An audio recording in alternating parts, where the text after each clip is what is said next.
नमस्कार, मैं विकास और आप देख रहे हैं दैनिक सवेरा टीवी। और आज हमारे साथ जुड़ चुके हैं सरदार त्रिलोचन, जो एक जाना पहचाना नाम है करनाल वासियों के लिए।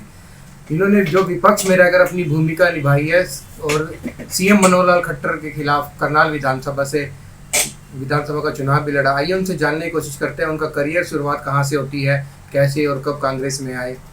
विभिन्न मुद्दों पर उनसे बातचीत करेंगे।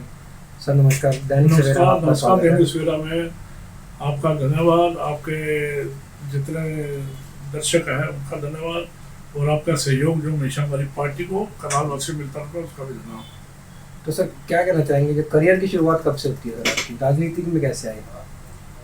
देखिए, मेरा जन्म करनाल का ही है। मैं बड़े छोटे परिवार से संबंध रखता था, लेकिन मेरे को राजनीति का शौक शुरू से था। 1982 में मैंने करनाल से इंडिपेंडेंट चुनाव लड़ा। मेरा निशान तराजू था। तराजू उस टाइम कांग्रेस जे का निशान भी था। तराजू उस टाइम अकाली दल भी बनते थे पंजाब में। तो संजय विचार मंच नया नया अलग हुआ था, तो उसका भी मेरे को सहयोग मिला। और पहली बार करनाल के अंदर कांग्रेस जिसके जीतने के आसार थे, वो मेरे कैंडिडेट बनने से उसके थोड़े आसार धूमिल हो गए कि उससे पहले जनसंघ और आरएसएस की जो भी शाखा वो बनती रही। लेकिन चुनाव से 3 दिन पहले चौधरी भजन लाल जी का मेरे को फोन आया, भी आप शांति देवी जी हक में बैठ जाओ, क्योंकि आप जीत नहीं पाओगे लेकिन कांग्रेस जीत जाएगी अगर शांति देवी जी हक में बैठ गए। तो मैंने उनके आग्रह को मानते हुए जाफर शरीफ जी, मोहसिना करवई जी, JK जैन जी तीनों मेरे कार्यालय में आए और मैं कांग्रेस के हक में बैठ गया। 1982 की बात है, 48 साल से ऊपर हो गया है। मैं फिर युवा कांग्रेस में सिटी अध्यक्ष बना विजय मान के साथ, फिर जिला कांग्रेस कमेटी में आया मैं यूथ में, फिर जिला कांग्रेस कमेटी बड़ी में आया, फिर कुलदीप शर्मा जी के साथ काम किया, तेजिंदर पाल जी महंत के साथ काम किया, निर्मल सिंह मोड़े जी के साथ काम किया, पंडित चिरंजीव राज के साथ काम किया।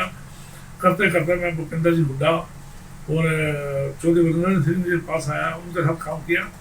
करते करते 2014 तक मैं हर एक पदों पर रहता स्टेट में भी जनरल सेक्रेटरी रहा, स्टेट में कार्यकारी मेंबर भी रहा। फिर मेरे को भूपेंद्र सिंह हुड्डा जी ने 2014 में हरियाणा मिनोरिटी कमीशन का चेयरमैन बनाया। हरियाणा मिनोरिटी कमीशन का चेयर बनने के बाद जब सरकार बदल गई, मौजूदा सरकार जो भाजपा सरकार है, मनोहर लाल खट्टर जी ने मेरे को उस पद से हटा दिया। अभी कोर्ट में केस विचाराधीन है। उसके बाद 2019 में कितना समय हो गया सर ये कोर्ट में केस चलते हुए, जो आपके द्वारा 2015 से चल रहा है। आपके द्वारा केस किया गया? मेरे द्वारा किया 2015 चल रहा है, 2023 हो गया, 8 साल हो गया। क्या लगता है सर इसमें कुछ फैसला कब तक आएगा? कुछ फैसला तो मैं उस एज से बाहर हो गया हूँ, क्योंकि जो एज चाहिए उससे बाहर हो गया हूँ। लेकिन फैसला ये तो आएगा ना, आपने गलत किया। हम तो ये चाहते भी वो फैसले तोड़ नहीं सकते, कमीशन को तोड़ नहीं सकते थे, इस बिना पे तोड़ा गया।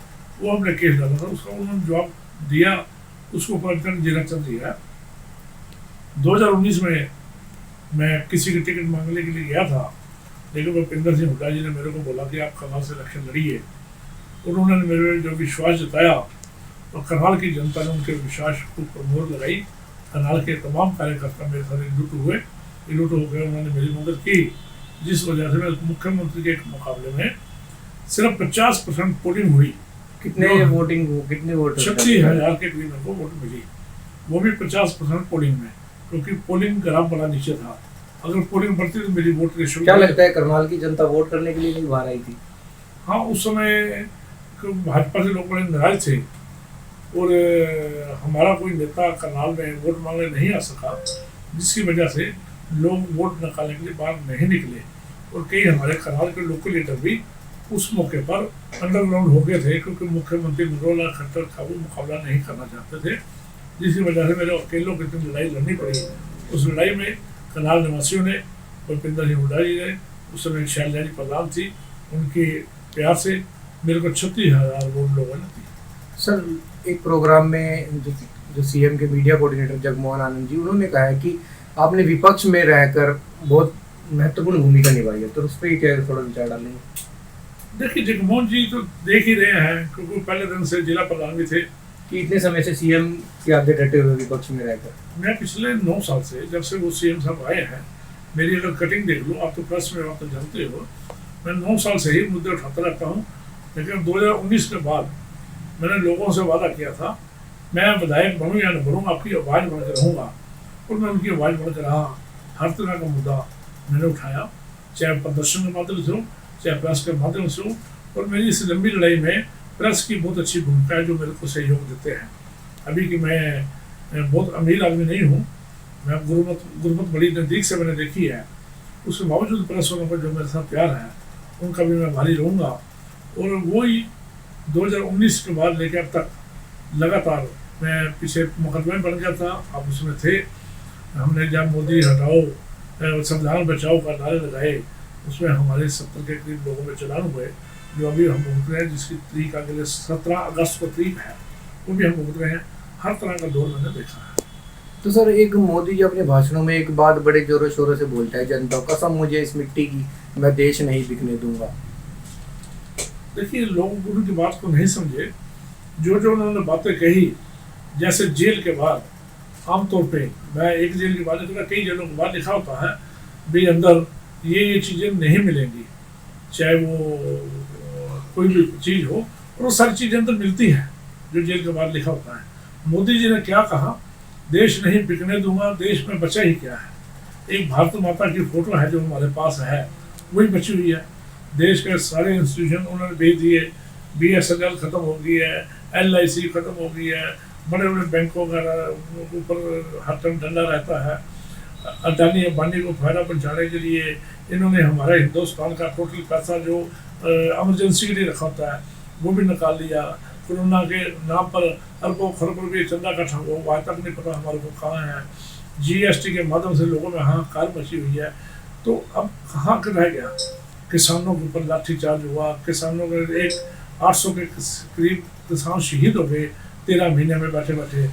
कहीं भी मोदी साहब नहीं टिके, जो उन्होंने कहा सब कुछ उल्टा कहते हैं, कहीं भी वो नहीं टिके। तो सर, आने वाले 2024 में क्या रणनीति रहने, क्या दोबारा से आप विधानसभा के इलेक्शन में उतरेंगे, चुनावी दंगल में उतरेंगे? देखिए, मैं तो पिछले 40 साल से राजनीति में हूँ, तो 2019 से मैं कैंडिडेट के तौर पे काम कर रहा हूँ।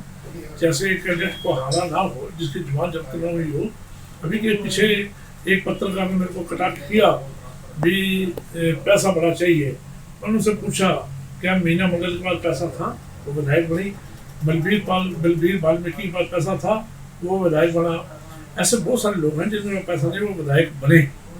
तो बहुत सारे लोग हैं जिन्होंने करोड़ों अरबों रुपया खर्च कर उनकी जमानतें जब्त हुई। इसलिए मेरा जंग जारी है। मैं विरोधियों के साथ हो रहा हूँ, BJP के लोगों के साथ। और आने वाले समय में जो हमारा नेतृत्व है, चाहे प्रदेश समिति नेतृत्व है या अखिल भारतीय कांग्रेस कमेटी का नेतृत्व है, मेरी गतिविधियों को देख रहा है। मैं उस मौके पर खड़ा रहा जिस मौके पर बड़े बड़े लोग करनाल छोड़ के भाग गए थे, इसलिए मेरे को टिकट मिलना तय है। तो सर, 133 दिनों के बाद राहुल गांधी जी की जो सांसदता है वो बहाल हुई है, तो उस पर क्या कहना चाहेंगे? और कल मूंछों पे ताव देकर कहा है कि शेर वापिस आ गए। देखिए, शेर तो उसी को कहा जाता है जिसको पिंजरे में कुछ दिन के लिए बंद कर दे और फिर आ गया। देखिए, हिंदुस्तान के अंदर जुडिशरी को खरीदा नहीं जा सकता। बहकाया तो जा सकता है, खरीदा नहीं जा सकता। नरेंद्र मोदी जी की टीम ने जुडिशरी को बहका कर गलत पेपर पेश करके उनको सजा करा दी। उनकी संस्था 24 घंटे के अंदर बंद कर दी गई, उनसे बंगला खाली करा लिया, कोठी खाली करा लेगी। लेकिन 135-36 दिन के बाद दोबारा वो फिर अपने लोकसभा में कल पहुंचे तो लोगों का कहना स्वाभाविक था, शेर आया। तो नरेंद्र मोदी उनसे बड़ी बुजर्ग करते हैं। उन्होंने सिर्फ अडानी अंबानी की बात की थी ना, 20,000 करोड़ रुपया अडानी के जो माध्यम से गया है वो कहाँ गया? एक सवाल के ऊपर अगर उसकी असर रद्द होती है तो हिंदुस्तान में कोई भी आवाज उठाने वाले लोग नहीं बचेंगे, ऐसा उन्होंने इशारा किया है। लेकिन राहुल गांधी के जिनके पिता ने देश की एकता अखंडता के लिए अपने प्राण न्यौछावर किए, जिनकी दादी ने देश नहीं टूटने दिया, अपने प्राण न्यौछावर किए, महात्मा गांधी जी ने, शहीद भगत सिंह, राजगुरु सुखदेव ने देश के लिए जान दी, ऐसे राहुल गांधी उनके पर्चों में चलते हुए देश की एकता अखंडता के लिए लड़ाई लड़ते रहेंगे। क्या लगता है सर, 24 घंटे में मकान खाली करके सदस्य रहे, क्या उसी तेजी से अब ये काम उनका वापसी मिलेगा सारा कुछ? देखिए, उनको झूठ भी नहीं है। वो तो लोकसभा में इसलिए आना चाहते थे ताकि लोगों ने आवाज उठाई है और जुडिशरी ने उनको मौका दिया, वो आए हैं। मकान उनके लिए सैकड़ों मकान है, वो मिल भी जाएगा तब भी ठीक है, नहीं मिलेगा तब भी ठीक है, क्योंकि जो मोदी जी ने कहा देश नहीं बिकने दूंगा, उसी देश को बचाने की कोशिश कर रहे हैं। अगर नरेंद्र मोदी 2024 में फिर आ गए तो देश बिकेगा, देश टूटेगा। क्या लगता है सर, बीजेपी बौखलाई हुई है इसलिए जो ये जल्दी कहा कहीं जाता है, कंप्लेंट कहीं होती है, सजा कहीं और से होती है? देखिए, जिस राज्य में उनका समझ रखते में यहाँ का जज ईमानदार है, शरीफ है, कागजों के आधार पर काम करता है, उसी हिसाब से वो केस लगवाते हैं अलग अलग देखकर, और उसी स्टेट में प्रचार कराते हैं जहाँ उनकी सरकार है, ताकि दूसरा विपक्ष बोल ना सके।